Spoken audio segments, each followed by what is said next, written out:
año que empezaron a reunirse. En septiembre pasado hicieron la presentación del grupo en el Club Victoria Eugenia.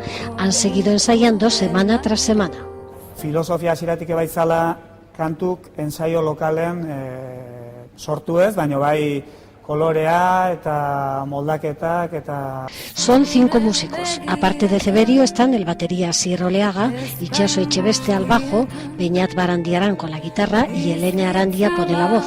Las letras son casi todas de los escritores Arkaitz Cano y Carlos Linazasoro. Carlosek denboraren igarotzea, maitasuna, edota nostalgia bezalako gaiak jorratzen ditu, eta Kanok berriz gaur egungo munduarekin erlazionatutako arazoak.